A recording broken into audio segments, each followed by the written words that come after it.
to be in that room in that raffle, it was clear very few people were interested in breaking rules. This one guy came up to Bert and said, "You have to stop doing this. I have a raffle budget." and Bert was like, "F your raffle budget. That's not what the point of a raffle." So we met a long time ago. How long ago, Jason? Jeez, LeeAnn. 25 years. Well, I've only been with Bert 23, so probably 23. Okay, but there was those 2 years we dated. Me and you? Yeah. Oh, yeah, I forgot about that. Totally. Yeah. How do you know Bert? I've known Bert, I guess, just through stand-up. Everyone knows Bert. No, but I mean, like, is that how you met him? I think so. Yeah, you obviously were friends, and then your ex-wife was an exec that gave Bert a job. That's what it was. Is that what it was? Yes. We were out here probably at the same time, trying to get jobs, doing stand-up. Mm-hmm. And then my ex-wife, Marnie, hired Bert on a show. Mm-hmm. Was it the X Show? The X Show, yeah. Oh, okay. Yeah. And then I did a couple of comedy bits on that show, and I met Bert there. That's it. Yes, okay, yes. I didn't know because I met you as already knowing Bert. Yeah. Right? So I didn't know the origin. Yeah. It's funny, it's like it's hard because it's like you guys are people that I wish I saw more. Same. But then you just don't. You just go your own way, and then you have kids, and then Bert tours, so I don't even know when he's in town or when he's not. And then this year was great. What was really nice was to see all your successes, like to see the movie come out, and then kind of reconnect with Bert over that, and have like a reason to come out, see him, and so that was really special to me. Well, one of the things about you is that you're one of the people in Bert's life I feel like is always there that we never see. Does that make sense? Like you're always there. Meaning like you're like one of his brothers or cousins or like that. You know what I mean? Yes. Every time the two of you get together, it's like you saw each other yesterday. Uh-huh. And I remember the first time we went to your and Marnie's house, your relationship was so cool because I was like, they clearly have some of the same brain parts. And Bert's brain is not normal. Yeah. And I don't think your brain is normal either. No. And I think that not normal brain, to me, I think is just amazing. Yeah. But for people outside, sometimes it's confusing. Yeah. Right? And that was a big challenge being married too. It's like whatever I wanted to do wasn't what seemed like the people my age wanted to do. Right. So like specifically like when, I don't know, towards the end of my marriage, like I wanted to like go out and like shoot content, and she wanted to have like a grown-up life and hang out with her friends and drink wine and stuff like that. And that was hard for me. Yeah. Yeah. So my apologies, Marnie. But Marnie's lovely. She's the best. I always enjoyed Marnie. I thought she was a great girl, but you could see, not that I could see the disconnect, but when the disconnect happened, yes, it made sense to me because I was like, Jason's like Bert. Mm-hmm. And it's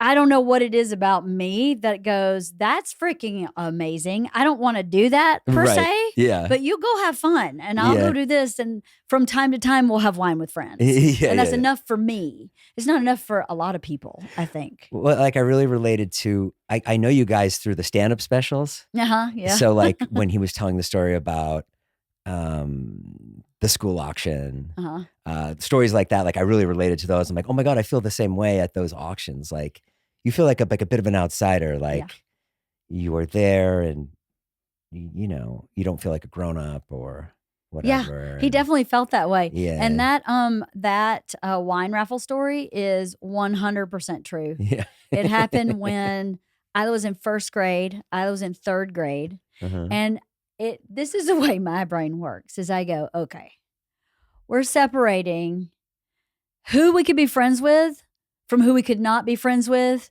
by how they react in this situation.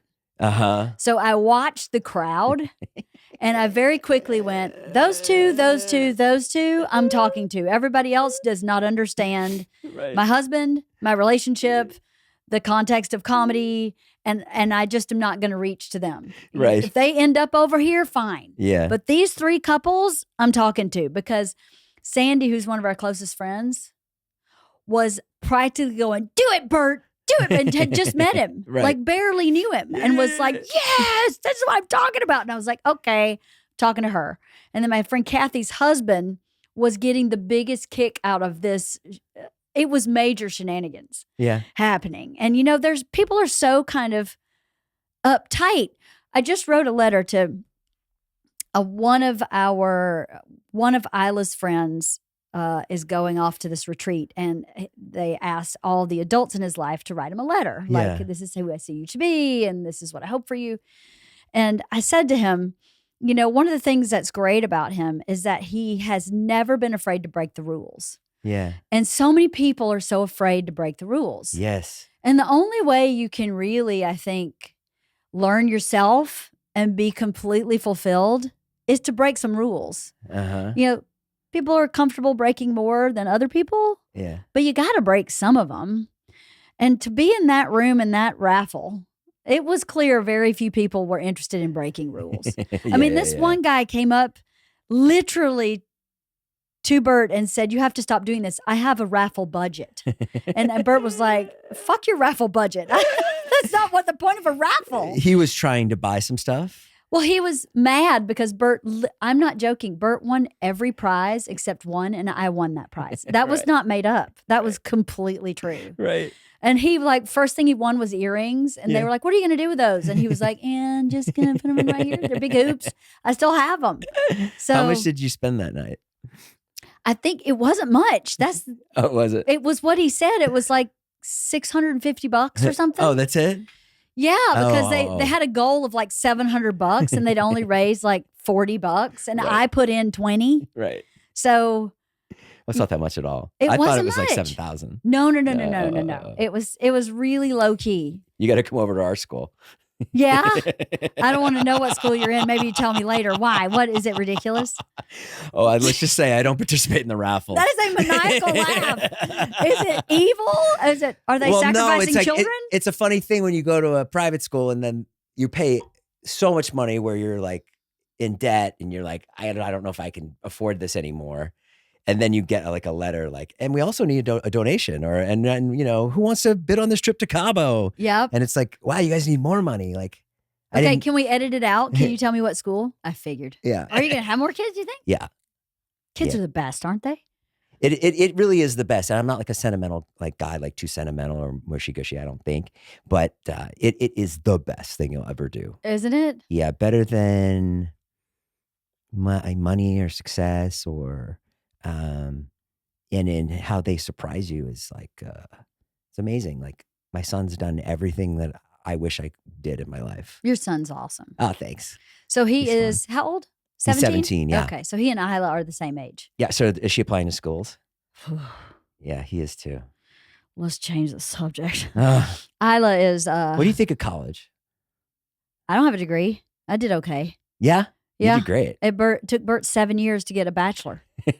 So yeah, the Rolling Stone article. Should I say anything else about how we feel about college?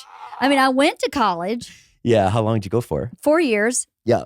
But, you know. What were you studying? First 2 years I was studying psychology. Yeah. Second 2 years I was studying finance. Yeah. And then I was like, I don't want to do either. What the hell am I doing? Yeah. And I didn't want to just go one, because I needed one more year to get a degree either way, because they were so very different. Yeah. And I went, screw it, I'm moving to New York. And that's what I did. And then what'd you do in New York? Studied acting. You were acting? I studied acting. Yeah. I'm a Meisner trained actor. And then while I was acting, I started writing like one act plays and producing and acting in my one act. And then I got really weary of living in New York. New York I never found any friends. I never found my people there. Yeah. And it's so hard to live there, Yes. you know, when you don't have some kind of like rechargeable community, you know? So I went through the same thing. I lived in New York like did? that. I had good friends, but I didn't have enough money to live. Yeah, it's crazy, isn't it? So I had to move. I had to move here. Yeah, that's what I did. Yeah. I moved here. And once I got here, I was like, acting's not for me. I'm just going to focus on writing. So I wrote before I met Bert. I had 8 screenplays. And what clicked in your brain where you went, oh, I don't want to be acting anymore? Did something go like, I just don't like memorizing the lines or? No, I know exactly what it was. I did not have that thing that said that part's mine. I went, oh, you'd probably be good at that. You should do that. It's not worth me getting all upset and nervous and anxious. So I worked for one director. Every project she did, I would work for her in little small bit roles. But I was like, I'm not auditioning. I don't like this. I'd much rather write. Yes. Because the writing, I felt like I could say what was happening and then give it to somebody, whereas acting, someone else was telling me what was happening. Yes. And then I would go, well, that could be interpreted the way I do or the way she does it. And she's prettier, thinner, funnier, happier, nicer, blonder, brunetter, you fill in the blank than I am. So you do it. Yeah. That's what my brain did. So I was like, this it's is funny, not a isn't good it? You fit. need like a heavy dose of narcissism to be an actor. I think so. And I don't know if I've always had that either.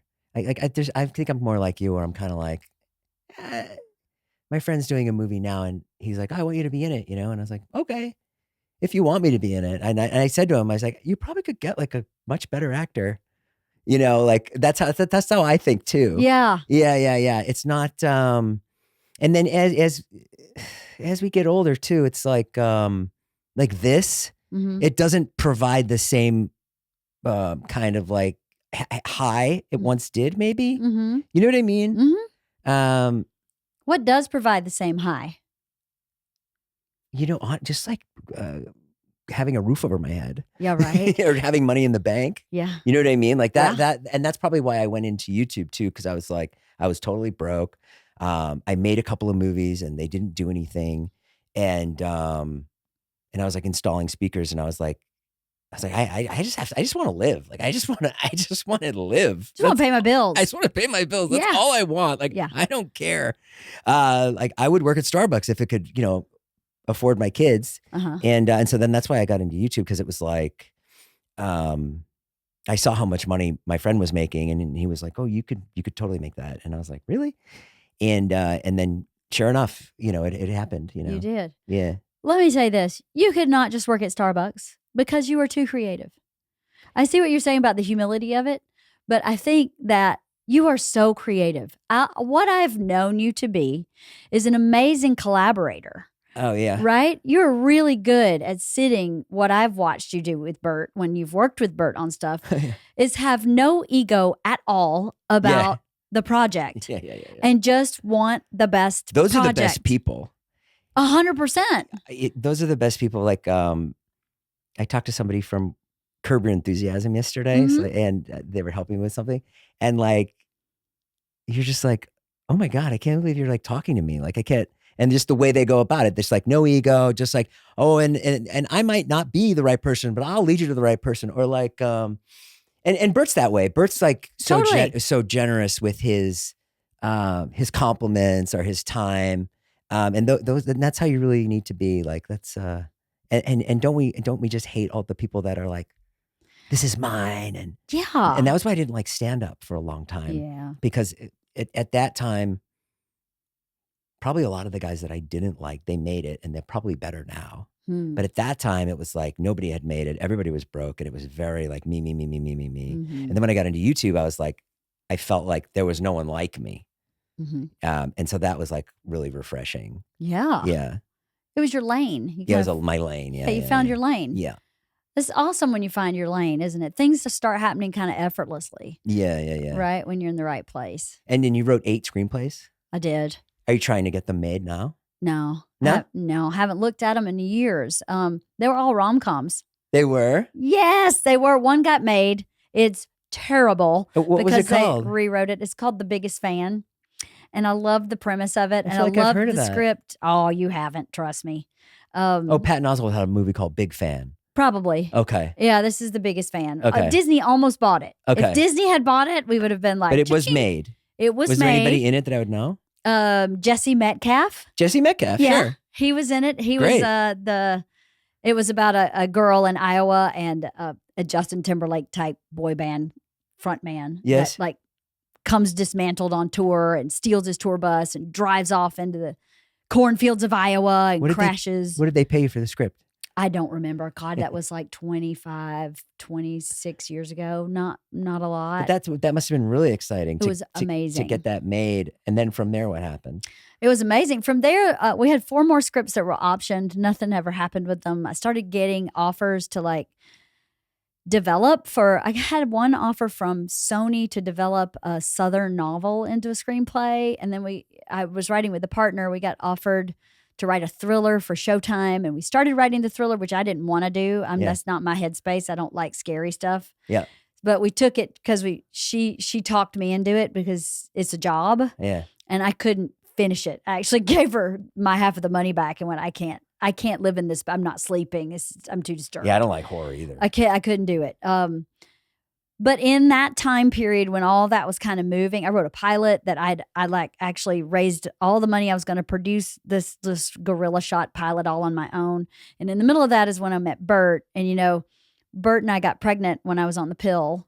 And so we weren't really expecting, we were moving toward like getting married and all that stuff. Yeah. But we weren't expecting to have a kid. That was completely unplanned. Yes. So when I got pregnant with Georgia, I also got very morning sick for like 6 months. Uh-huh. And then, so the pilot fell apart because I was ready to go and then got totally morning sick and also had a day job. And also Bert moved in with me and was totally broke. I mean, Bert couldn't have paid his rent for the next month. If he hadn't moved in with me, yes, he would have he had no money. Yeah. So life just took a sharp left turn and I have no qualms or problems with that. Because of the way I got pregnant, I believe that was like divine. Uh-huh. Because I wasn't planning it. We weren't being careless. Mm-hmm. We were being adults and it happened anyway. So then in my mind, you go, well, then this is where I'm supposed to be going now. Right. So I just put everything aside because clearly we couldn't have Bert's career. And, I tried to write after I had kids and it was torturous because the way I wrote in the past was I would write for like 8-10 hours a day, 5 or 6 days a week. It was just me. Yeah. So when you have a baby, you can't do that. No. So your creativity would get started and then it's time to breastfeed somebody. Oh, I do it now. Fuck that. I'm like, I was working yesterday and then in the middle of the day I had to go to Calabasas and go to a volleyball game. Yeah. Mm-hmm. It's really hard. Yeah. And then you go through that thing where you're like I went to this thing yesterday where she was like, can you come to the game in Calabasas? And I was like, yes. She's like, that way I don't have to take the bus. And I was like, that way she doesn't have to stay for the varsity game. Yeah. And then she can come home, get her homework started, shower. Makes her day like way better. Yeah. So I was like, okay, I'll do it. Sure. Yeah. And I love to watch her play. Sure. So we watch the game. So fun. Can't think of anything more fun than watching her play. And then we go to leave and it's like an hour and 15 of traffic, like coming home. Like, and then there's that thing in my head where I'm like, I'm not saying this, I'm not verbalizing this to her. And I'm just like, God damn it, why did I do this? Why did I agree to come out here? I didn't do any work today. I didn't get anything done. I didn't make any money today. And just that battle back and forth as a parent is so hard. Because when you're with them, you're like, God, I got to be working. And when you're working, you're like, my kids. Yes. Yes. It's that's my biggest struggle. Yeah. Yeah. I that's why I can't wait for them to grow up. Well, I have one on the way out. Yeah. Wait, how old are they?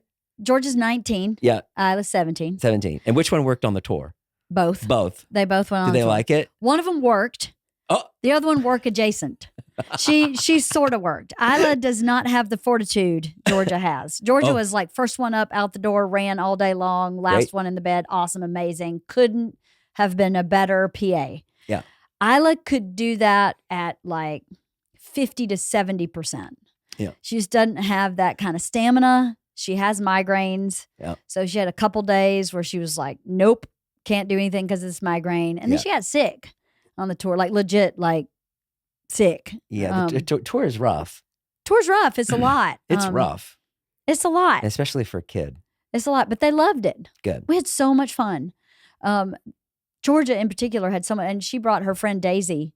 They went last year and this year and are planning to do it next year. They just loved it. So yeah, I see the future. And now, I've always been like a business partner to Bert. Yeah. But until last year, Bert had an assistant and a tour manager, and that's it. And now we have 12 employees. And so in March, we decided they needed a boss, and Bert's not boss material. Right. So I really started working here. I mean, even though I've been his, business partner and creative partner, and I produced his specials with him, and I've worked with him forever. I've never worked in this capacity before. And part of it is really, it's that pull you're talking about, because until March, I put everything aside to be present for my kids and for the partnership I have with Bert in that whole 360, and the husband, the best friend, the creative partner. But so I haven't had that struggle like you're talking about until March. And now March comes and I'm like, I want to pick her up from school today. Yeah. But I have a really important Zoom call that will make us money. Yeah. So I can't do that. So now I have to send somebody else, and I feel so bad. Yeah. And even though she's riding home with someone who she likes and is enjoying talking to, and there's no problem, I feel bad. And, I'm not home till 6 or 7 o'clock a lot of nights, and that's not normal for Isla. And her sister's left. Yeah. And her dad's never home. And now her mom's down here for hours. And I just feel really bad. She's 17. She gets it. She's grown up. I feel bad. I know. Someone said this to me once. They say guilt is a useless feeling because no one can feel it but you. True. And you can't relay that to her. Yeah. And you being guilty. And as I say this to you, I need to say it to myself. But yeah, that is. But there is nothing like you get in the car and you pick them up and they tell you something about their day. Or I get this a lot with my fiance now. She'll be like, she'll tell me like some insane piece of gossip that Charlie told her, but not me. And I'll be like, which is more about, I think, my fiance being a woman than like maybe she doesn't tell me stuff. So I miss out on stuff like that sometimes. Right. Yeah. It's probably more about her being a woman. Yes. It's great that they get along with your fiance really well. They get along amazing. That's great. But my fiance, she's incredible. Yeah. She's incredible. She just like, she goes to the mat for Charlie, like anything Charlie wants, or like just, really, it's been really great. I was worried about that. And so now it's like when Charlie leaves, she's like, I love you, Naveen, you're like, that's awesome. Oh my God, that's so nice. It's amazing. You know what? I had a stepmom. You did? I did. My parents divorced when I was 7, and my dad didn't marry my stepmom until I was 19, but they were together from age 8 until I was about 21. How was that? It was a godsend. Was it? Yeah. And why so? Because she loved me because she chose to. Your parents have to. Yes. She chose to. That's so sweet. She didn't have to have the relationship with me that she had. It wasn't required. Yeah. She chose it. And that makes a child feel very different. It doesn't discount how your parents love you. It's not there. It's just apples and oranges. Yeah. Really. And so even though she and my dad divorced when I was 21, I'm 53. She's still very much in my life. My kids call her Grand Jan. She's just amazing. And she still chooses to be here. And it's such a different ping on your self-worth. Yeah. Well said. Yeah. Oh, interesting. It's a really different feeling. I know my dad loves me absolutely unconditionally, but he should. I'm his kid. Yeah. But it's really special. So she's not with your dad anymore. No, but they she haven't. still Been is in She's your remarried, has her own kids with her second husband, and I have a great relationship with her kids. My dad had a hard time with that for a little bit, but I kept saying to myself, she raised me. She was there from 8 to 21. It's not like she showed up and every birthday party I had, she planned. Yeah. My mom was very inconsistent and very difficult. She and I have a very difficult relationship. So Jan really stepped in and did, the homecoming, the prom pictures, the let's get your hair done. She was that relationship. So, and I didn't have that with my mom. So I can't just throw that out, I'm not willing to selfishly, I guess, not throw that out because my dad was like, what the hell's going on here? Yeah. Where does your loyalty lie? Well, that would be very cruel to your dad's girlfriend for you to just close the door like that. Yeah, well, it would. If you have a relationship. Like yeah, that, it was cruel to me. Yeah. You know, to. And did your mom remarry? My mom's been married 6 times. Yeah. As far as I know, she's currently single. I don't have a relationship with my mom. My mom's got some stuff. Why does somebody get married 6 times? I should talk. 'Cause I'm they're- going to be married twice, but Because in my opinion, What for my happens? particular mom, is she has a borderline personality disorder. and she That's needs my somebody. opinion. When you have a borderline, the type of disorder I believe my mom has is narcissism as a disorder. Yeah. So anytime anyone goes against what she thinks or feels, she feels like it's life threatening. So she has to get rid of them, cut them out. So her marriages are very short and sweet. She was married to my dad for 10 years. And I think this disorder developed during their marriage, probably. It was from childhood trauma. And, you get through it. As you start maturing, I think things start falling apart for people mentally. Again, she's not been diagnosed. This is just my opinion based on being in therapy for a long time and reading a lot about it. Yep. People with borderline usually don't get diagnosed because they don't think anything's wrong with them, because they're protecting themselves with that disorder. Right.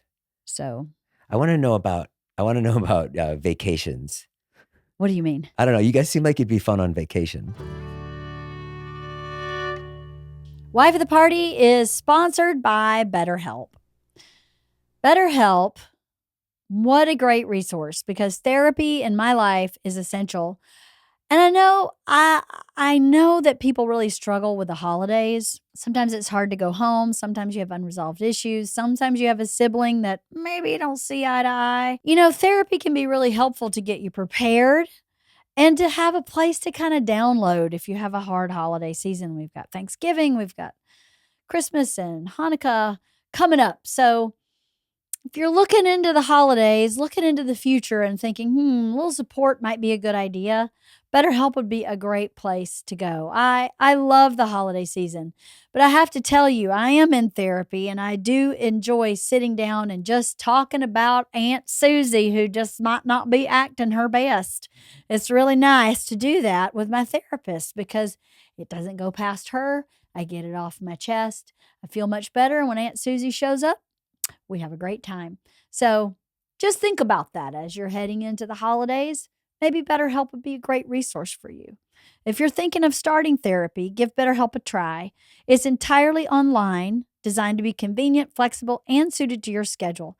You just fill out a brief questionnaire to get matched with a licensed therapist, and you can switch therapists anytime for no additional charge. Find your bright spot this season with BetterHelp. Visit BetterHelp.com/wife today to get 10% off your first month. That's BetterHelp, HELP.com/wife. Wife of the Party is sponsored by Lumi. I'm a big fan of Lumi. I've talked about this a bunch because I love their deodorant wipes. I love them.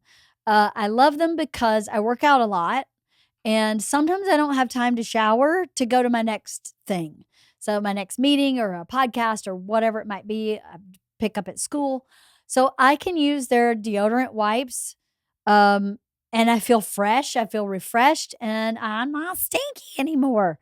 It's the best. Lumi deodorant was created by an OBGYN who discovered odor isn't just an underarm thing either, right?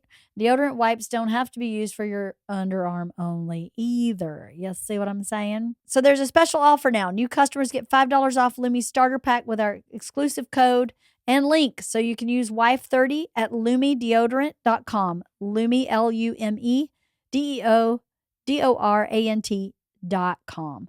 Clinically proven to block odor all day and control odor for up to 72 hours. It's aluminum free, baking soda free, and paraben free, pH balanced, so it's safe to use below the belt, and it's clinically proven to control odor better than a shower with soap. 12 hours after a shower, the average person has an odor level of 6 out of 10. With Lumi, the average odor level is a 0. Lumi Starter Pack is perfect for new customers. It comes with a solid stick deodorant, cream tube deodorant, 2 free products of your choice, like a mini body wash or my favorite deodorant wipes, and free shipping. As a special offer for listeners, new customers get $5 off a Lumi starter pack with code WIFE30 at LumiDeodorant.com. That equates to over 40% off your starter pack when you visit LumiDeodorant.com and use code WIFE30. I don't know. You guys seem like you'd be fun on vacation. Me and Bert? Yeah. We're fun all the time, Jason. Oh, all the time? Oh, we're always fun. Well, I'm sure there's a lot of work to be done around here, but. Well, I work a lot. Bert has a lot. Well, Bert works a lot too. Bert works a lot too. On vacation, we have so much fun on vacation. Is there a blur line with Bert because you don't call what he does work? Well, he thinks, it's hard to look at his life and go, boy, he's working hard. Well, he's got to remember the set. That's probably challenging. No. Oh. I think he's been doing it so long. Oh, does he just make it up as he goes? Oh, yeah. He doesn't have he has bullet points of what he wants to talk about, but it's not necessarily in an order. Right. He just kind of wings it. He's a savant, I swear. Yeah, he is. He's such a funny guy because he comes off as, if you first meet him, you're like, maybe this guy isn't so bright. But then he's so so smart, almost autistic in certain categories, yes, things that he knows about. He's like a comedy nerd. Yep. Which you don't expect. Yep. He is an expert in whatever it is he's interested in. Yeah. He is not interested in legal contracts or balance sheets or. Are you good at that? Uh-huh. Oh, you got it. Remember 2 years of finance. Oh, that's good.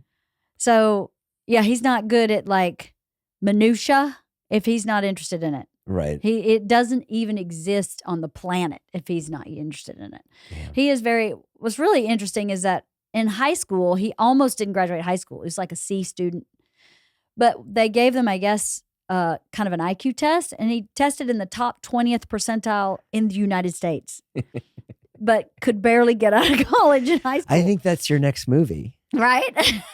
Like Bert as a genius. He is kind of a genius. I think that'd be really funny. You should do Back to School. That would be good. Oh, we've talked about remaking Back to School. You know what his cousin said he should remake? How funny is this? Flashdance. Oh, wow. Yes. That's a great idea. But Bert is Jennifer Beals. Oh, just shot for shot? Yeah.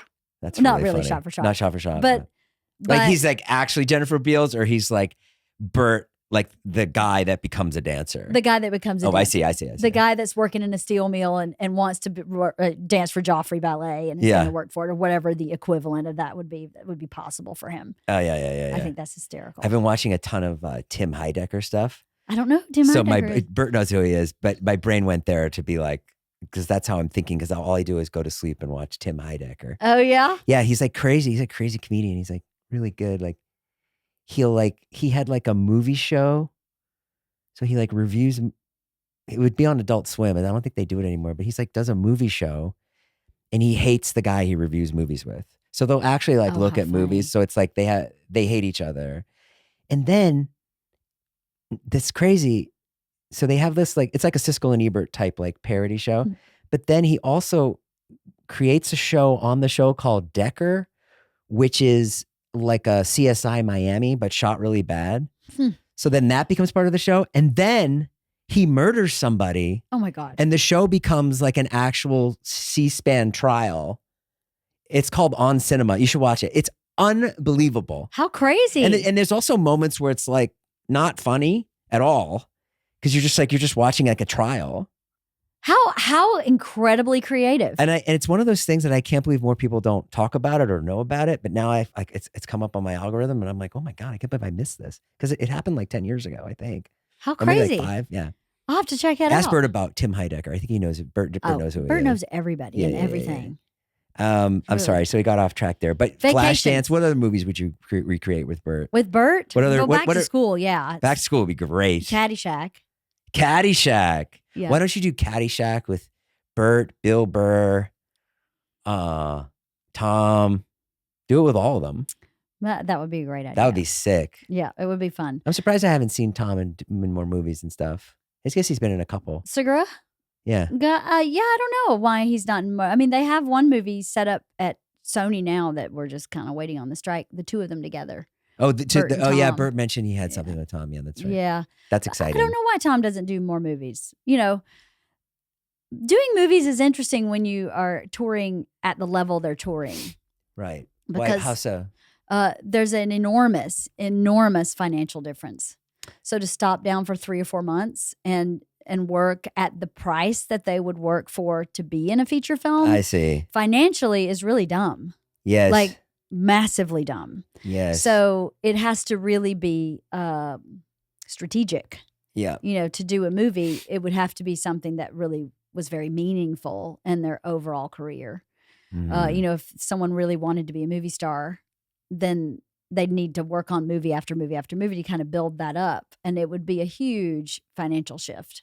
Because much like music artists, these days, musical artists make the bulk of their money in live tours. It's the same with comics. When you get to that level, the level that Tom and Bert are at, it's a lot.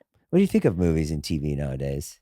Is there stuff that you watch that you like? Oh, yeah. I like The Morning Show. I was just watching The Bear. The Bear's great. Amazing. I love those actors. It's such great characters. Each character is so round and yummy and delicious. And there's no comedies though. No comedies. No rom-coms either. No rom-coms, yeah. And I missed the rom-coms. That's all I wrote. I wrote 8 rom-coms. Are people just like too smart to like? It's a good question. Are people too smart? I heard Conan say something on a podcast. It was really smart. He goes, oh, like he saw a clip on TikTok and it's a guy and he falls off a truck and he's like, we couldn't write anything that funny. He's like, and now it's just like every day, like you're seeing that. Right. And I was like, oh, that was interesting to hear Conan say that. He's like, I can't write anything as funny as this clip. Right. Yeah. So it's interesting. That is interesting. You know what? Now that you're saying that, so my dad was just in town and my dad and Georgia and Isla and I watched a very old movie called Born Yesterday. Who's in that? Judy Holliday. Oh. She plays, it's black and white.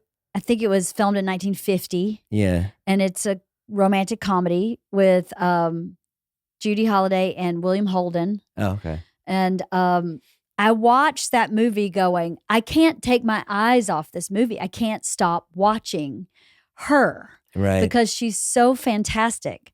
And I think what is missing sometimes is this kind of personality that just like bled out of her.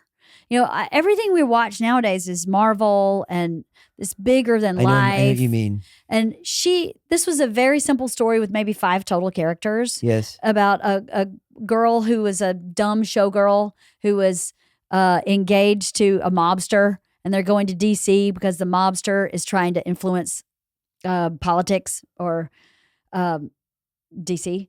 And he thinks that she's too dumb to go in society with him to make deals. So he hires William Holden to smarten her up. And in smarten her up, she gets wise to what he's doing and finds herself. But she's got this really high-pitched Jersey voice and she talks really dumb and she wears really like sexy for the era clothing. But there's one scene where she and the mobster play gin. Yeah. And that scene is, I'm not joking, maybe 5 or 6 minutes long and there are no words. Oh. It's just the two of them playing gin. Really? And I could not stop watching it. Born Yesterday. Born Yesterday. Yep. It's one of those movies I took a film history class when I was studying acting. And it's one of the films that I had to study in that film history class. When Bert and I first started dating, I went through almost all of those old films I had to watch in that class and watched them with him. And Born Yesterday was one he was like, that was just... I'm going to watch it. An amazing movie. I know what you mean about like bleeding through the character. Like, have you ever watched, is it Miss Maisel? No, but I've heard it's amazing. Yeah, she's like she plays a stand-up comic in the 50s or 60s. Like you're just like, and not only that, but it's like, it's the time of like Lenny Bruce. So like, you're not allowed to say certain stuff. And, and she really like, it's quite the performance. Yeah. So yeah, you don't see that, but I guess we see it all on streaming now. I guess. Yeah. What about you? What do you watch besides? I watch Curb over and over again. Such a great show. I watch, we watch Kill Tony every Monday night. That's like our thing. Did you ever watch that? Oh yeah. It's, Bert's been on there. It's I just really like it. Like it's, it has everything, it has like an America's Got Talent quality to it. it can be really brutal. And it also can be like insanely uplifting. Like if somebody's good, like he'll say it, you know what I mean? And he'll literally take them on tour with them. But when people are bad, like it's bad. It's bad. And then of course the people that he has on as guests, like he had like Ric Flair on the other night. Oh my God. And it's just such a ride. Like I was so excited to see Ric Flair, but then it looked like Ric Flair was too drunk, so he left early. Oh man, and then, like, heartbreaking. Ric Flair didn't understand what the show was. That there's times when they're going to be mean to people, and so he's like, I can't be here. He's like, I can't be involved in this. Oh my God. And he left. So just that element, like you don't get that on TV or, which is cool. Which is like, it's a cool time we're living in. That like that's every Monday night I can watch that for free. Yeah, right? Yeah. It is cool. And then there's this part of me, I talk to my kids about this all the time. When we only had 3 networks, or 4 when Fox showed up, it was such a different community feeling just walking around in the world. Yeah. Because 1 in 3 people were probably watching The Dukes of Hazzard or Fantasy Island or Low Love Boat or fill in the blank. Because there just weren't any options. So you were naturally connected by this entertainment. Yeah. And everybody went to the movies every weekend. Uh-huh. And it's so broad now that you can really be siloed and not know. I mean, you just brought up 2 or 3 things that I have not watched. Yeah. And I mean, I know what Kill Tony is and I know what Miss Maisel is, but I didn't know, I've already forgotten what the other one was. Yeah. There's just so too much. And I feel bad for my kids that they don't have that sense of community and that kind of smallness of how things were when we were little. Not that I want it to be like that. I just wish they experienced that similarly somehow. Mm-hmm. We don't go to church. That was another way that we experienced that kind of small community that wasn't just your family or your school. Yeah. Something outside of that. And I don't think we have that. You guys don't go to church? No, we don't go to church. Do you? Anymore. No, I never did. I'm Jewish. Oh, you're Jewish? So synagogue? Do you go to, is that what you call it? No? Temple? Well, my kids went to temple for a while. Like they went to school, nursery school at a temple. So I was like, I would go sometimes when I was like around. Yeah. But it wasn't really my thing. No. Religion's not my thing. No. It's tough. It's tough to believe. I'm happy for people that do believe. Mm-hmm. And I think that's really cool. Mm-hmm. And they have this thing that's guiding them in their faith and stuff. I think that's really cool. It's tough for me to jump on board. Yeah. Yeah. If you could show me proof, right, I'd be like, I'm down. Interesting. What will you do when all your kids are grown up? Keep doing this? Good question. We'll keep doing this for a while. I think we got a few more years of running this company. Yeah. Maybe sell the company. I don't know. We'll see. That'd be cool. I'm definitely going to go on the road with Bert like 1 week a month. Oh, good. It's just too long. Something happened in the spring for me. Yeah. I've talked about this so much on my podcast. I'm sorry, guys. But like in the spring, I had a conversation with a girlfriend about how she dates her husband, not go on date nights, but actually like actively dates him. Mm-hmm. And I went, I don't actively date Bert. Mm-hmm. We go on date nights too, but there is a very different intention to actively dating someone than, hey, let's go to dinner and have an adult night out, right? So when you're actively dating someone, you think about what you look like in a different way. Yeah. You think about how you talk to them in a different way. And so in March, I started going, you know what? I think I'm going to start dating Bert again.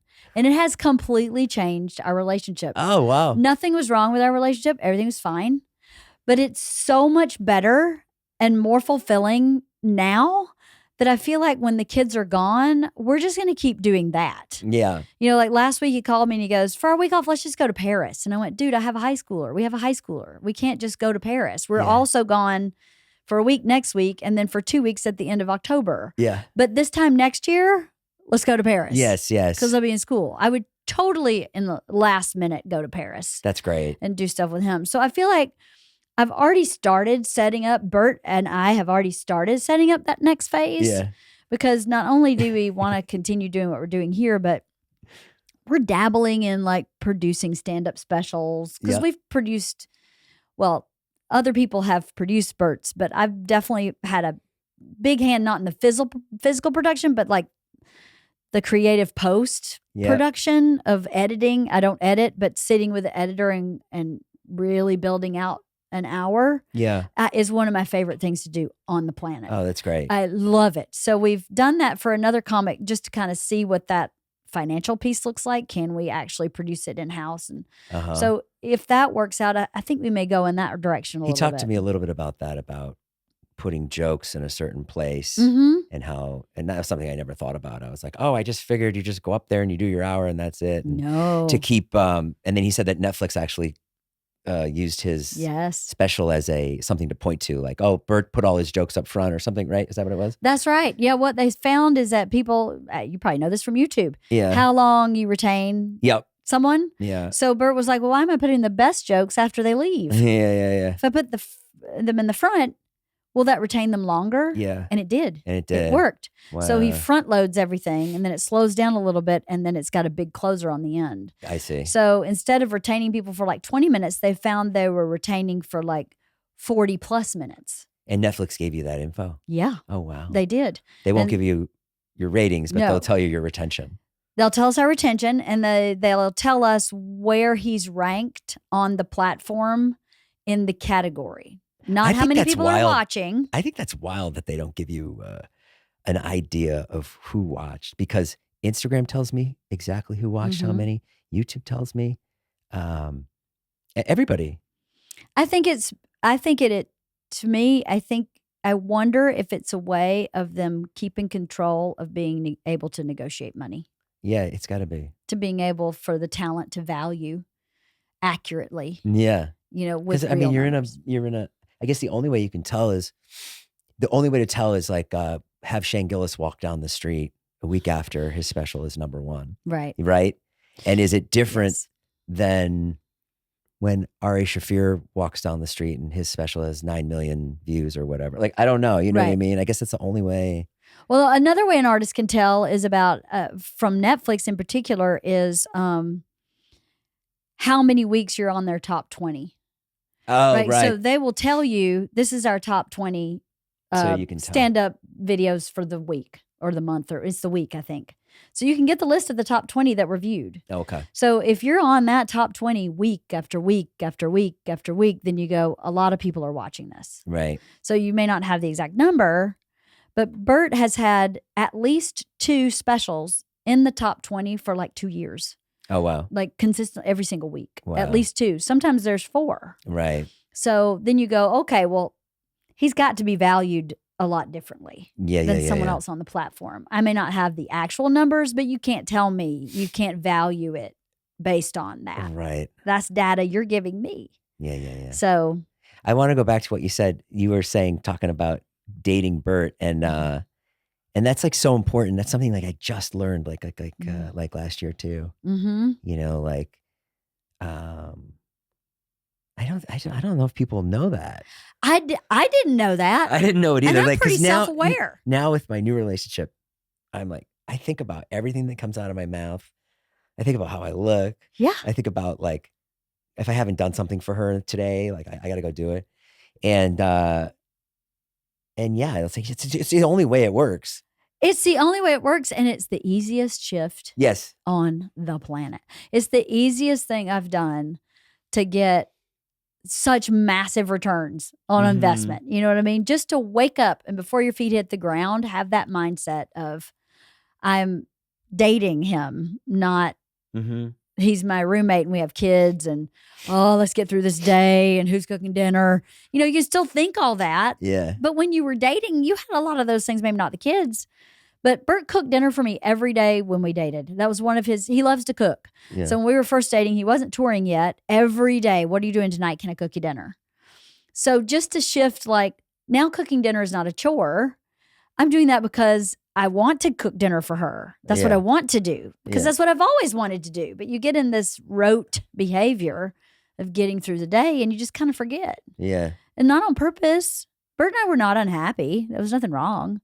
Do you ever feel like you missed out on your career because you had kids? No. Never? No. That's awesome. I don't. You know why? I have not done anything in my entire life that I have enjoyed more than raising my kids. Yeah. You don't value anything higher than that. No. Yeah. Nothing. Then That's awesome. watching them learn and grow and discover.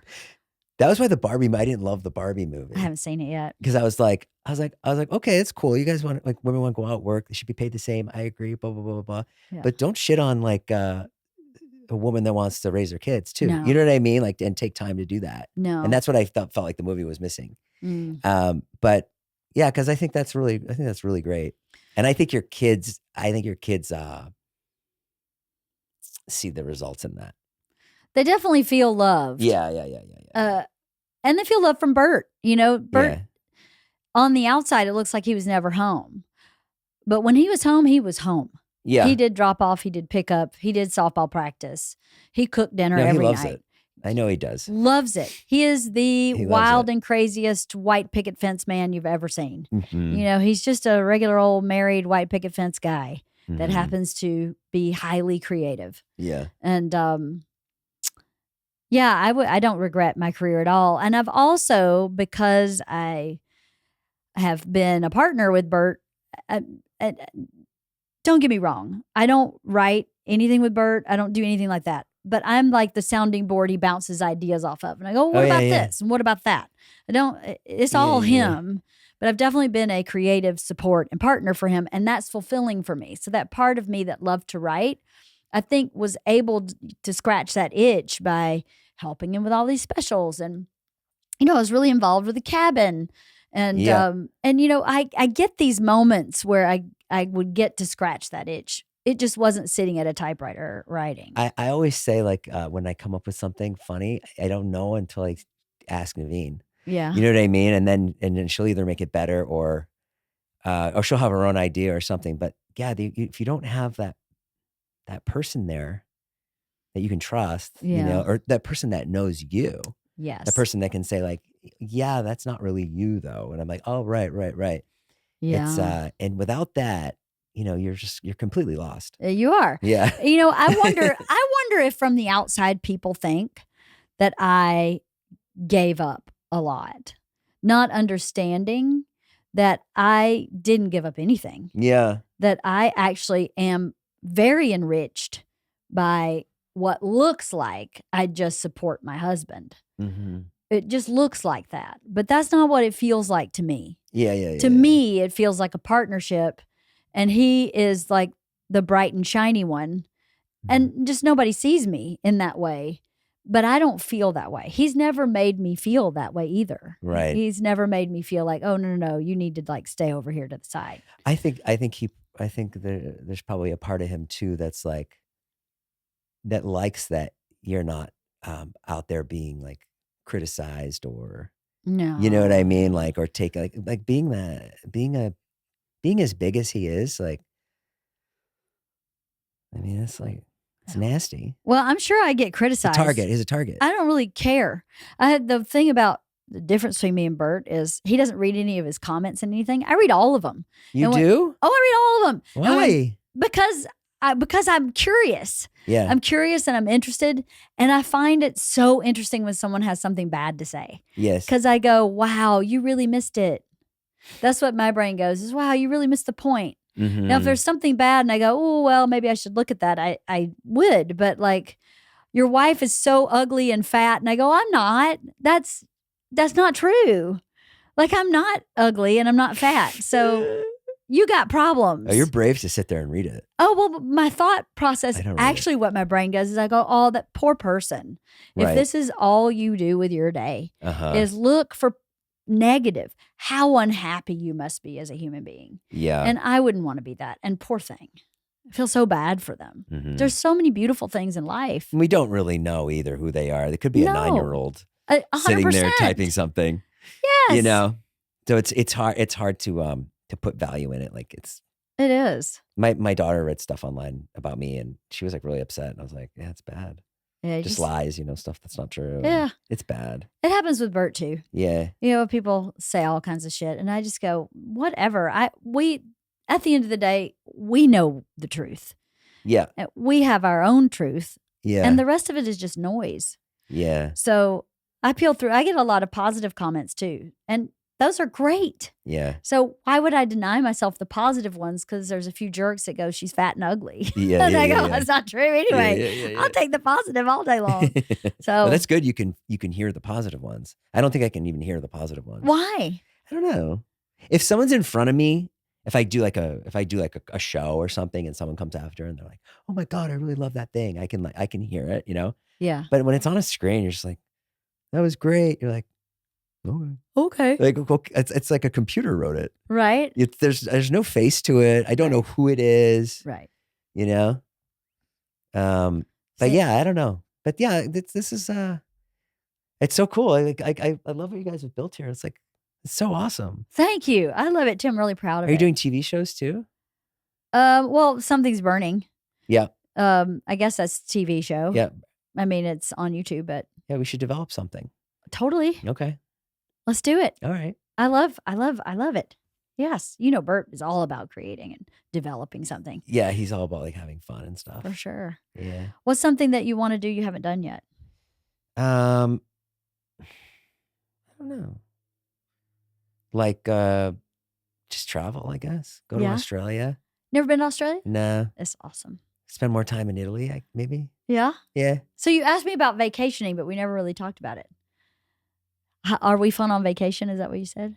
Well, yeah, you said like we were going to maybe go to France with Bert, and then immediately I was like, what the hell is Bert like in France? Like, what's he? I wonder what he's doing in Paris. Is he going to museums? No. I've never been there. Okay. So the difference between me and Bert is he's been everywhere. Right. With Trip Flip and yeah. Trip Flip. And his touring. He's traveled the world. And I've been in California raising kids. Yeah. And he's for years called and been like, I'm in Zimbabwe. You won't believe blah, blah, blah, blah. And I'm like, I love to travel. Actually, the thing that's different about me and Bert is I'm a traveler and he's a vacationer. So he'll go to Bali and never leave the hotel room. And I'll be like, are you kidding me? We're in Bali. Yeah. So we have to negotiate. Like every other day, we stay in the hotel. Every other day, we go and see where we are. Okay. And then that way we both get what we need. Okay, I see. So you'll drag him to a museum when you go to Paris. Yes. Yeah. And he'll go and he'll be cool because he knows the day before and the day after. Yeah. We'll just like order room service, lay at the pool and do nothing. Yeah. And then the next day we'll go do something else. Right. So yeah, I think. Do you have like a couple that you like vacation with? Yes. Oh, you do? We do. We have a couple that we have vacation with a lot, but we haven't gone together for a while because both husbands are just ridiculously busy. Right. Yep. Our very close friends, Sandy and Tom. Tom is a movie producer, and he's just been on movie after movie after movie after movie. Just relentless. Yeah. So we haven't been, and we not have now. teenagers. Well, no, not now. No, he's not now, but I think now that the Writers Guild strike, I think he's gearing back up to finish what he started. Oh, wow. Before that, he was in the middle of production when strike happened. Yeah. The strike wasn't that long, was it? 5 months. 5 months. Yeah. I thought it would go longer. I thought it would go to the first of the year. Yeah. So I think this is good. Yeah. So how about you? Do you vacation much? We went to Cabo for her birthday. I really like Cabo. I like Cabo because it's 2 hours. Close. Can't swim there though, can you? In the ocean. Oh, because of the waves are too big? There's some kind of like drift. Something under the undertow. It's something where it's called something. It's really helpful, right? Yeah. Well, it pulls you under. Yes, it pulls you like out to sea. It's not a riptide, but it's an actual like current. Yeah. I have heard that. Yeah, you can't swim there. Cabo's great. So easy. And it's food's good. Have you ever been to Flora Farms? No. It's the most incredible what is that? Restaurant I've ever been to. Where is it? It's in Cabo, and it's just like, I don't know. You just like you walk in, and it's just like the most beautiful flowers, the most beautiful music, the most beautiful people. They're serving like the greatest pizza, the greatest salad you ever had. There's like goats walking around. Oh my God. It's just like there's fresh fruit that you can buy. Like it was just incredible. That's nice. One of the best places I've ever been. That's Flora nice. Farms. You should go. Flora Farms. Okay, I'll have to. So that I've been to, I like going there. I like going to Hawaii. Hawaii's great. Maui's great. Well, how about your kids? Haven't been recently, but they like travel much? your kids? No, not really. My son was in Europe this summer with his bandmate, and then I don't know. I take my daughter to Boston to see my mom. Aw. Yeah. Yeah, I want to travel more, but I'm just like working so much. I'm doing stand up. Every weekend I've been doing stand up. Have you? Yeah. Where are you doing stand up? I go just to like the Improv, Funny Bone. So I have to go back out and I'm opening for Murr from the Impractical Jokers too. Okay. So I've been doing that. Okay. And which is great. He's like really great. He has like a big audience, so that's fun. And then I'm writing a TV show. That's it. You are? Yep. That's it? That's a lot. Yeah. It's a lot going on. So I'm supposed to shoot next year. Exciting. And it's been really hard to try to write again. Yeah. You know? That's no, like I don't know because I haven't tried to muscle. write again. But, well, that's not true. In the pandemic, I took like a UCLA extension class writing essays. Oh. And had a blast just to have something to do. Right. You know, in the pandemic, it was all on Zoom. What did you write about? Awesome. It was a personal essay class. So each week you wrote an essay about something that happened in your life. It was amazing. So I wrote a lot about how I grew up. You know, I grew up in a real small town. Yeah. Like 1,600 people in rural Georgia. Yeah. And there's a lot of characters in places like that. Was it a tough place to grow up? Well, I grew up there only partly because my parents divorced when I was 7 and my mom moved me to Atlanta, to Midtown in the middle of the gay community because she thought I would be really safe with a lot of gay men. But I was the only kid in the neighborhood. Oh, wow. So I had that. And then my dad's parents had an 88-acre cattle farm. So I went between the two. No way. I did. Yeah. I went back and forth. I went to 6 different schools, K through 12, back and forth between my parents. So I wouldn't say it was hard to grow up there. It was really cool to grow up.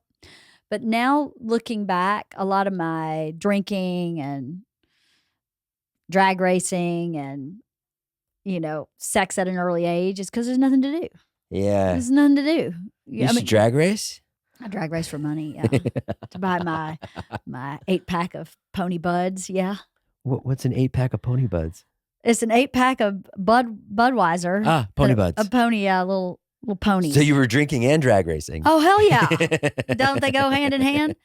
Yeah. You drag race for money? I did. We'd bet. And what kind of car did you have? I had a Porsche 924. No way. Did. My dad bought me one that was older, and my dad's a mechanic. Out on the cattle ranch? Yeah. That's what the car was. Well, my dad was a mechanic. Okay. So his parents had the farm. Got it. So he, you know, went to school, became a mechanic. And when he asked me what car I wanted, I was like, I want a Porsche, thinking that would never happen. Yeah. And he bought one because he got found one really cheap. It was wrecked and he fixed it up. So I raced that a little bit. But then he bought me a Conquest. I don't know if you know what that is, but the doors go up? No, but it was a Dodge and it was really fast. So I would race that car a lot too. And how much would you race for? Like $5 or? No, I think it was like $20 or something. $20. Yeah. And a straightaway. Yep, straightaway. In the cornfield. Hog Liver Road. What? Hog Liver Road. And what about cops? Well, my dad's really good friends with all the cops. One of the reasons he bought me the Porsche was so that I was easily identifiable to the cops. But Hog Liver was kind of off the beaten path. Yeah, it was out of the city limits. So the sheriff would have to be involved, and it's a little more, you know, it's a little different. The city police and the sheriff is a little different. If you want to go race, you got to go outside Hog, right? You know, yeah, you got to go outside the city limits. Yeah. And you never got in trouble for drag racing? I never got caught by the police. I did get caught driving home from racing. I met my dad in the road, and I was going well over 100 miles an hour, and he sold my car. And he bought me a Volkswagen Rapid. So he saw you doing 100? I met him in the road. No way. Met him in the road going home, and I was like, fuck. And as soon as I saw him next, he was like, that car's gone. Goodbye. And I got a Volkswagen Rapid. Did you write about that? I didn't. Oh, no. So that was what I would be interested to hear. I wrote about this guy. One of my favorite stories, this guy named, oh shit, I just forgot his last name was LeeAnn. He had red hair.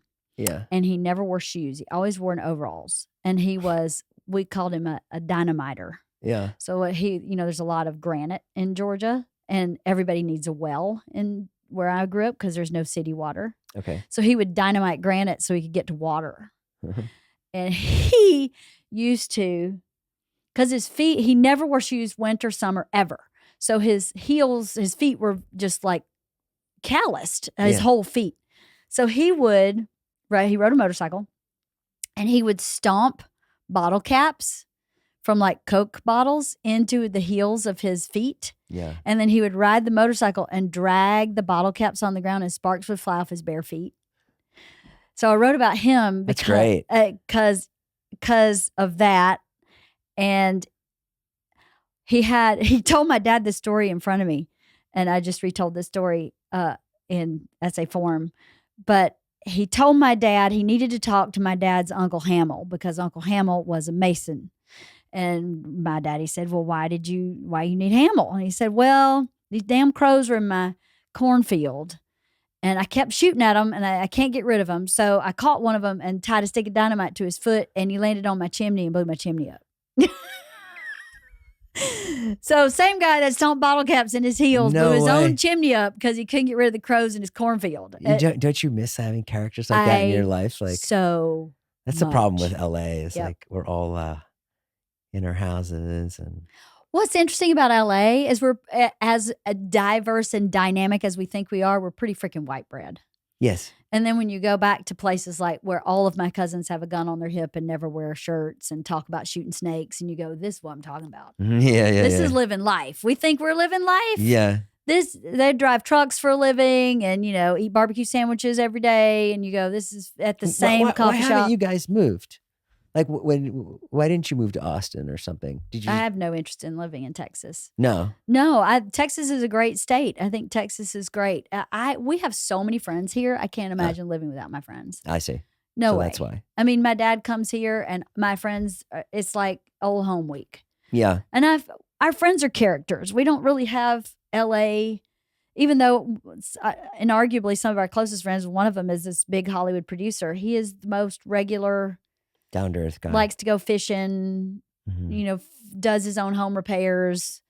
He helped me build a chicken coop in my backyard, me and him by ourselves. He's just a regular guy. He's also Vietnamese and his wife is Chinese. And I think I've heard Bert talk about Sandy and Tom and the least Vietnamese or Chinese names, Sandy and Tom. But they're like, immigrants and refugees and just got some real salt, and two friends from Boston, and they're just regular people that don't work in Hollywood. And, I would move if I could. You would? Where would you go?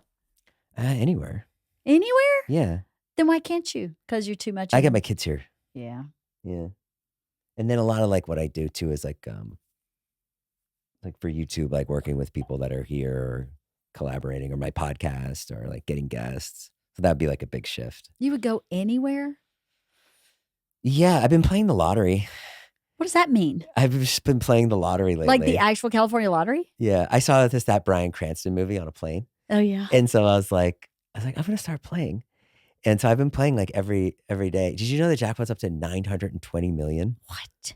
Yeah. It's Saturday's the next drawing. I didn't win last night. I told my kids, I go, if I win, I'm not going to tell you because I don't want you to change in any way. And then my daughter was like, okay, so did you win? And I was like, I'm not going to tell you. Well, I'm not telling. But yeah, I know the odds are just so incredibly slim, but I don't know. It's fun to play. It's like whatever. Something to do. I'm putting it in my rotation. I'm trying to live my life like, like write out what I'm going to do every day and then just do that and nothing else. You know what I mean? Yeah. Yeah. So I've been trying to do that. So one of them is buy lottery tickets. That's so awesome. I just do my list and then go home and go to bed. And what does that do for you? It takes away the crazy. So like, cause I get crazy. Like I'll get like I'm bipolar and I'll be like, I'm like, oh my God, I don't know what to do. Like, I don't know what to do next. Because there's so many things. Yeah. Especially like, in my position too, is like, I make money from YouTube. I make money from Snapchat. I make money touring. I make money from my podcast. Not a lot of money. Yeah. But so there's all these things I could be doing. Yeah. I could be writing stand-up. I could be working on my TV show. And so that's difficult. So you're like, where do you put your time? I totally relate. Yeah. Because this house juggles a lot of plates. Yeah. Bert has like 3 or 4 standalone careers. Yes. That would support us, just one of them. Right. And you can't neglect any of them. Right. It's really hard. I have this notebook that is literally like a booking notebook for hair appointments. So it's like 7 days. So I have 7 columns. Mm-hmm. And I title each column for each category of what we have going on here. I actually have split them in half, and I have 14 columns of all the shit I got to keep up with. Okay. So then I go like, this is what's going on in the studio. This is what's Bertcast. Here's Something's Burning. Here's touring. Here's the film. Here's Wife the Party. Here's, my HR stuff because I'm a boss. And here's my house. And here's my studio house. And here's... I'd be very interested to see those columns. Oh, some of them are exhausting. But I'm the same way. If I don't put it somewhere, it'll just drive me crazy. Because I'll be afraid I'm going to forget something. Yeah. So if I just get it all and I go, okay, it's here. Here's your brain. Yeah. Now you can go over here and have like a regular conversation with somebody about, I don't know, peanuts. Because you can come back it's all here. I've something's holding it. Right. Have you ever watched Rob Dyrdek? No. He has a podcast and he's like really into that, where he like manages out his day and like every minute is accounted for. Well, no, I don't do that. No, I don't do that either. I just vomit my to-do lists in one place. But still, what you do is good. Like that's organized. I need to do that. Gets it off my brain. Because what I found was happening when I first started taking on this role that I'm in now is that I have people who have lanes, right? This person deals with Bertcast only, and that's her lane. And this person deals with Fully Loaded, and that's her lane. But I would forget what they were all doing. You know what I mean? Mm-hmm. So I would forget to follow up or help them or support them or answer a question and just forget because there's like, I have like 14 lanes and you just can't possibly keep all of that in your brain. Yeah, I'm going to do that. And so I kept dropping balls left and right where I go, I forgot to follow up on that. Yes. So yeah, once it gets kind of all marked out, I just turn the page over and move stuff that I didn't finish and start it again. Oh, wow. It's the only way I can do it. I used to organize my days back in the day where each day had a purpose. Like this day was about personal stuff. So booking teeth, vet, DMV, car repair was just on like Monday, grocery store Monday. Tuesday, before anybody was running my money, was all money, where I would balance checkbook, go through my credit cards, pay the bills, look at how our money was looking. Wednesday was volunteerism. So I've always volunteered at school. So I'd take care of all my Girl Scout troop leader for 13 years. So on that day, I took care of all my volunteerism. Thursday was a free day. So if anything overloaded and needed another day or a follow-up, it all landed on Thursday. And then Friday, I don't remember what I would do on Friday, but that's how I organized every single week. Is this how you used to do it or how you do it? Used to do it. And now I'm spread in so many different ways, I can't do it like that anymore. Do it like that. But back in the day when probably about 5 years ago or something. And how do you like doing this? I actually really enjoy it. I think that how long have you been doing this? Since March. Oh, not long. No. Oh, I thought you were doing it much longer. Well, I mean, I've been Bert's like business partner for a long time. And long time ago, Bert's never read a contract ever. Right. And he's never really looked at deal points or money ever. I've always done that from the very beginning. Right. So anytime a contract would come in and there was like, I just would read all his contracts and I was the person that asked the questions of the lawyer, the manager. Hey, what does this mean? And let's talk about maybe doing this differently. I've been doing that for years, but I haven't really taken things off his plate, like creative decisions or strategic decisions I've always kind of just been in the back seat because I never wanted to be his manager. You know, that's not, I don't want to be that. I just wanted to be his partner. But when things started getting really big, it just became really obvious that he just can't possibly take care of all 14 of those columns. Yeah. So when I started doing this, I started kind of just making decisions on his behalf that I'd never done before. Not in this way. And I really do enjoy it because I think that I came here on the planet. I don't know why, but I think I came here to be of service. No, I meant the podcast. Oh. How do you like doing the podcast? Oh, shit, Jason. I thought you were talking about running this company. But I like that answer too. That's probably a better question would have been, how do you like running the company? Because that's probably like way more exhilarating. Well, sometimes it's really hard. Running the This is company great, by is the way. really hard. Olipop, isn't it? I really like it. I found it when, I got 45 calories. nothing. And it tastes like a real orange soda. And it's good for you, sort of. Sort of. Mostly good for you. It's really good for you. Let's say I it's love good my for you. podcast. You do? I do. You know, when I started it 5 years ago. And Okay. Yeah. That's what I thought. Yeah, it's been about 5 years. That's why I was confused. Sorry. How many episodes have you done? I don't know. Halston, how many episodes have I done? Almost 300. Yeah, this will be $2.99. This is $2.99? He's been listening the whole time? Yeah. Hey, what's up, Austin? That's my Charlie's Angels box. It's such a Charlie's Angels box. It's the exact Charlie's Angels literally box. the Charlie's Angels box. It is the same one. They got it and rebuilt it so it would work because I can't talk to him. He's in the other room. That's really funny. And I have questions like this. Okay, so wait, how many episodes? $2.99. This is $2.99. Yeah. So proud of it. That's great. But I started it before everybody and their brother had a podcast. Right. And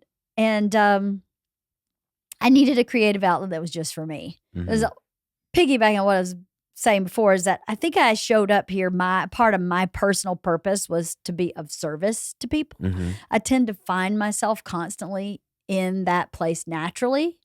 So part of running this company was to be of service to Bert and to positively service the people who work here. But I wasn't really servicing myself. Yeah. So 5 years ago, I was saying to Bert, like, all I do is for other people. And even though that's fulfilling, nothing is just straight for me. Everything has a purpose that involves someone else, right? I was like, Bert said, you should start a podcast. And I was like, what am I going to say? Yeah. Who's going to listen to me? Yeah. And he was like, well, you have to make it something that you enjoy, that you want to keep doing. So I was thinking about that for a long time. And I was like, you know what? I have the best friends. I have created a group of friends that are just regular, normal friends that have problems like everybody else on the planet. Yeah.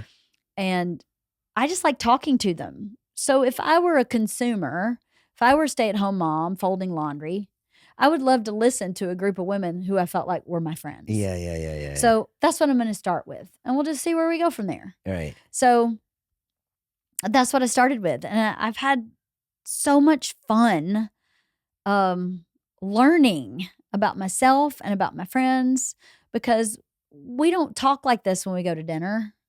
We don't talk in the same way. We talk and have fun, but it's not the same. This is very focused and very like, let's get into something and really talk about it. Yeah. Let's read a book and talk What's about something that you like discovered on this podcast with one of your friends that was memorable? Is there something you can point to that was? Yeah. We did an episode about sex. Yeah. And I did this episode with 2 women, and then I did it with 2 men talking about the same things. Oh, wow. And what was really fascinating was I had the women rank the importance of sex in their day-to-day life. Uh-huh. And it was like number 8. Yeah. And the men, it was number 1 or 2, depending on the day. Really? And I was like, hence the disconnect. Yes. That is so very mathematical and Were they simple. partners? The 2 women and the 2 men? One was Bert, Okay. and the other one was a partner. Yeah. And then the third one, she was in the process of getting kind of out of her marriage. Yeah. But I still needed I wanted another perspective. And she was someone who taught S Factor. She taught like women's empowerment through like pole dancing. So she was very kind of sensual, sexual. So I wanted to hear, and she had the same answer as the other one. It's like number 8. Wow. And then both men were like 1 or 2. Right. Just depends on the day. And I thought, what a learning curve for both people. So I now understand how important it is to you. That's really cool. Relative to how important it is to me. Uh-huh. So now I can bump it up to like a 4. If you can bring yours down to a 4, Right. now we're Meet in the firing on middle. all cylinders. Oh, LeeAnn, that's really great. So that was one of them. And you know what is really cool to me is that like we did a financial podcast twice with our business manager. Yeah. And I'm really good at finance, but I know very well that most people are not. So what happened from those podcasts is I got so many people emailing me going, I had no idea any of what you're talking about. Right. This was so helpful. Oh, and that's that makes me so, it's one of the reasons I read the comments. Yeah. Because my intention is to have a conversation where I learn and therefore you are learning if you're listening. So you were teaching people how to like put money away and invest and stuff like that. How to look at credit cards. Yeah. How to get a credit card. What kind of credit card would work for you? Mhm. What does it mean to pay for a credit card versus not pay for one?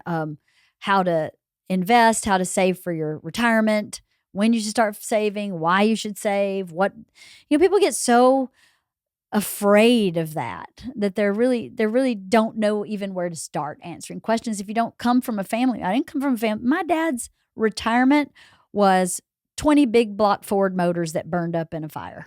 Yeah. He bought all these big block motors because he knew he could sell them one at a time, and that would be his money to live on in retirement. I'm not joking. That was his retirement plan. Oh, wow.